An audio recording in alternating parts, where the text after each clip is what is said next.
Hey, what's up? It's Josh, and today we're talking handyman secrets. We have a dramatic tile floor in this room that you can certainly do yourself. So I was going to go through how that process was done in this room. There's many processes, but this one in particular. So this floor started out as a plywood floor, 3/4 inch plywood. You can see there's patches and stuff in here. There was a lot going on. So we went from the plywood and we laid a 1/2 inch backer board. This one in particular was Durock. It's a cement board product. Comes in different thicknesses. And then we mixed thin set mortar. This stuff you stick the tile down. We mix that up, spread that out on the floor, lay the sheet of backer board Durock on that, and then we screw that in like a 6 or 8 inch square grid pattern. So there's tons of screws in here. Here's one type of thin set. This one's LFT, large format tile. That means it's got a little bit longer working time, which is nice sometimes.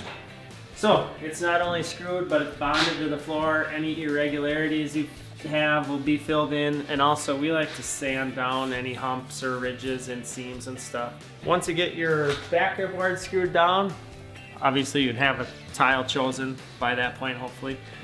This one in particular, it's pretty dramatic. It's thick, it is porcelain, so it's going to be very durable.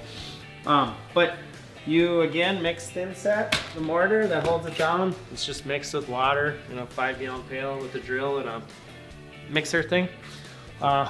Mixer thing, that's the technical term. So then you spread your thin set.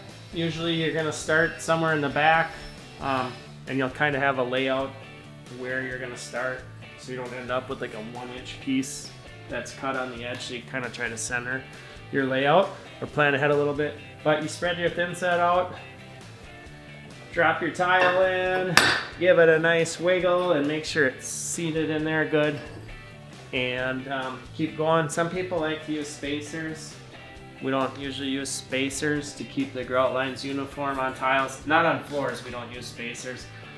We have found that usually the more expensive the tile is, especially if it's handmade, the more irregular, and they're basically different sizes. So you kind of have to use your eye and adjust as you go, make it more of an art. Because if you use those spacers, you will pull your hair out with frustration, because they don't work when your tiles aren't the same size. So once you get it glued stuck down, you're gonna let it sit overnight, 12 hours maybe, maybe longer in certain situations if it's cold or real damp in the house.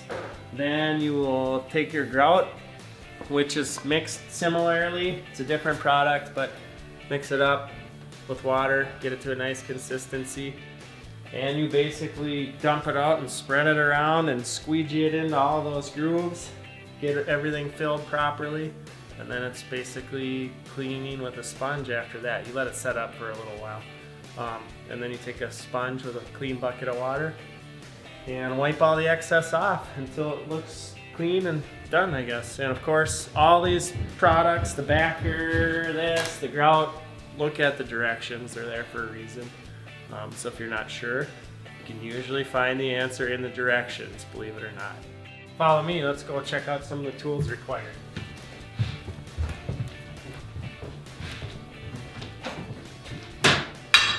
Aha! Mixer thingy on a drill. So these are pretty inexpensive. Usually you'd have some kind of a drill to turn that. You could mix by hand if you needed to. If you're actually going to the store and you're trying to buy one, the way you'd explain it to the employees wherever you go would be like a mixing paddle. But if you said a mixer thingy, I think they'd get it. Trowels for spreading your thin set. There's different size grooves, and when you spread out your thin set, that's going to leave ridges, and that allows your tile to lay in there nice, and you get to do some leveling because you have those ridges. If you just spread it out flat, you wouldn't have the ability to level at all. So that's the idea between the ridges. Just helps it push in and get level with the one next to it. The more substantial tool would be like a wet saw, and that's for cutting the tiles.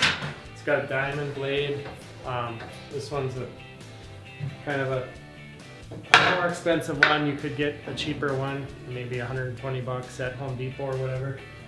So this, when it turns on, it also circulates water through, keeps everything nice, keeps it clean cut. If you try to cut these dry, they'll chip and crack and stuff. It doesn't work usually.